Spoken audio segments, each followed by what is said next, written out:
Salut à tous, aujourd'hui on se retrouve pour une nouvelle vidéo sur ma chaîne YouTube.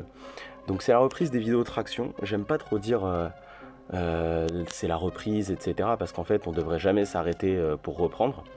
Mais ça me fait chier en fait parce que je m'étais arrêté. Parce que j'ai eu 2 semaines où en fait je suis parti en vacances. Donc là je me suis même pas du tout entraîné. Et il y a des semaines où je devais faire des déménagements, etc. Donc j'ai pas fait de séance et honnêtement ça me fait chier. J'aime pas m'entendre parler comme ça fait quand en vérité je me suis trouvé des excuses parce que s'il faut faire la séance à 22h, faut aller faire la séance à 22h quoi. Donc sur ce point là, ça me fait un petit peu chier. Mais bon maintenant c'est du passé, donc qu'est-ce qu'on fait dans ces cas là? On reprend, hein, on n'a pas le choix. Donc là, aujourd'hui j'ai pas suivi le programme, je suis même pas reparti sur un schéma de séance sur les semaines précédentes que je faisais. Donc là, je me suis juste dit, écoute, va à la salle, kiffe ta séance, t'as envie de faire des tractions, fais. Donc j'ai fait 50 tractions, j'ai essayé de les faire le plus vite possible, mais pas dans le sens où j'ai essayé de me grouiller, plus j'ai essayé de les faire en moins de 10 minutes. C'est pas exceptionnel, c'est un temps... C'était juste pour mettre une limitation, mais il n'y avait pas vraiment de challenge. Je me suis pas dit, il faut absolument que je batte un record, etc. Donc voilà, j'ai fait 50 tractions en moins de 10 minutes. Et je les ai fait n'importe comment, j'avais pas de stratégie, parce que je savais même pas en fait que j'allais les faire en 10 minutes. Au début j'ai fait une dizaine de tractions, j'avais lancé le chrono en même temps, je me suis dit bon allez ça peut être marrant de faire 50 tractions et voir en combien de temps j'arrive à les faire. Bon là ce que vous voyez c'est mon échauffement hein, comme d'habitude. Et puis j'ai fait du coup 50 tractions en 9 minutes 56, un truc comme ça. Et ensuite j'ai fait un format que j'ai sorti de mon chapeau, mais je me suis dit, allez, vas-y, tu vas faire 3 tractions avec 10 secondes de récup entre chaque triplet de traction, donc en prise neutre, hein, vous allez voir tout à l'heure, et jusqu'à l'échec. Donc j'ai fait ça, je sais pas, j'ai fait ça combien de fois. Je crois que ça a duré 2 minutes en tout. Franchement, c'était pas mal, c'était assez sympa. J'ai bien congestionné, donc là j'avais une bonne congestion du dos et des biceps. Et à la fin de la séance, j'ai fait tranquille des élévations latérales avec avec des disques de 10 kg. Donc en vérité, c'était pas une séance très dure. Voilà, comme je l'ai dit, c'est la reprise. En plus, j'ai des courbatures de malade du soulevé de terre de hier. J'ai un peu mal aux mains, etc. Mais bon, je me suis dit, vas-y, kiffe la séance, fais un peu des trucs que t'aimes bien, et puis dès que t'en as marre, t'arrêtes. Là, j'ai pas vraiment de fil conducteur hein, dans ma manière de parler, donc je vais juste dire un petit peu ce que je pense, ce qui me passe par la tête. J'ai envie de vous parler un petit peu du concept d'adhérence dans un programme. En gros, c'est le fait de faire des exercices que vous aimez bien et que vous tolérez bien, dans le sens vraiment purement motivationnel, on peut dire ça comme ça. Ça veut dire que quand vous allez à la salle, vous savez que vous allez faire quasiment que des exercices que vous aimez bien. Et en fait, sur certains types de profils, donc c'est marrant parce qu'en fait, je parle de ça aussi parce que hier j'ai eu un nouvel élève et je lui ai dit, moi je suis un coach avec une philosophie d'entraînement en mode on va refaire beaucoup de fois les mêmes exercices dans le but de te spécialiser dans les exercices que je te mets et comme ça tu vas pouvoir tirer parti pleinement de ces exercices que je t'ai donnés et tu vas pouvoir avoir un maximum de bénéfices de ces exercices. Donc en fait, il comprenait pas trop, il m'a dit ouais mais après si ça marche, je m'en fous hein, de faire toujours les mêmes exercices, etc. Mais ça, ce discours, je l'ai souvent entendu.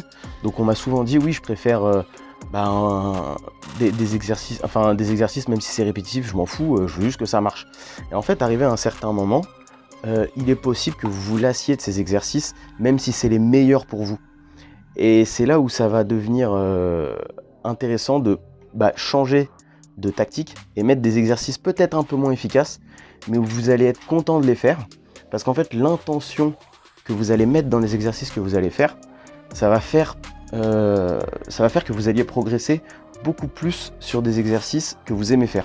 Ça veut dire si par exemple je mets du squat à un mec et qu'en vrai il déteste le squat, mais c'est pour son profil on va dire, c'est un exemple, c'est le meilleur exercice pour qu'il prenne des cuisses, mais que ça va le gonfler d'en faire, il sera jamais à fond. Alors que par exemple s'il me dit ouais par contre la presse, comment j'aime trop ça et tout, on peut bombarder, on peut charger, là je vais pouvoir lui mettre tarif sur la presse, Même si pour moi, selon son profil, etc., la presse c'est un peu moins bon que le squat, et ben là en fait il va tellement kiffer, mettre de l'intention, pouvoir charger plus, faire un meilleur mouvement, plus d'amplitude, etc., qu'en fait il tirera plus profit de la presse que du squat.